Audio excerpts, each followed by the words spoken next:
अपना देश। एक छोटा सा 50 पैसे का सिक्का पूरे देश में घूम चुका था। एक हाथ से दूसरे हाथ में होते हुए, एक पर्स से दूसरे पर्स में जाते हुए उसने सभी जगहों की सैर कर ली थी। वह अपने इस काम से बहुत खुश था। एक छोटा बच्चा भी उसकी कदर करता था। बहुत इज्जत थी उसकी। एक बार जर्मनी से एक पर्यटक भारत आया हुआ था। पर्यटक यानी वह व्यक्ति जो घूमने फिरने के लिए किसी जगह पर जाता है। यह 50 पैसे का सिक्का उसके पास पहुंच गया। उस व्यक्ति के पर्स में जर्मनी और फ्रांस के बहुत से सिक्के थे। पहले पहले 50 पैसे के सिक्के को अकेलापन महसूस हुआ, लेकिन जल्द ही उसने इन नए सिक्कों से दोस्ती कर ली।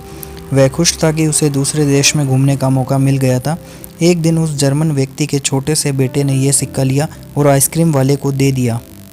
आइसक्रीम वाले ने तुरंत कहा, यह सिक्का झूठा है, नकली है, नहीं चलेगा। 50 पैसे के सिक्के को बहुत बुरा लगा।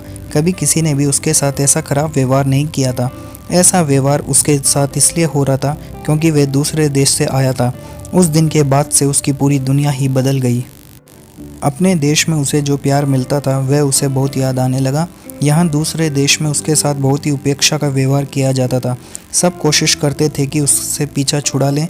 ऐसे ही एक से दूसरे हाथ में होते हुए एक दिन वह एक लड़के के हाथ में पहुंचा। सिक्के को देखते ही लड़का बोला, देखो मेरे देश का सिक्का। ये एक भारतीय लड़का था जो जर्मनी में पढ़ने आया था। अपने इस देश के सिक्के को देखकर उसे लगा जैसे कि उसे अपने देश का कोई अपना मिल गया हो।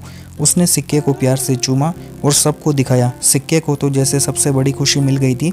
उस लड़के ने सिक्के को धोकर उसे छोटी सी डिब्बी में रख दिया और फिर उसे अपनी जेब में रख लिया, जिससे कि वह धोखे से उसे किसी को दे न दे।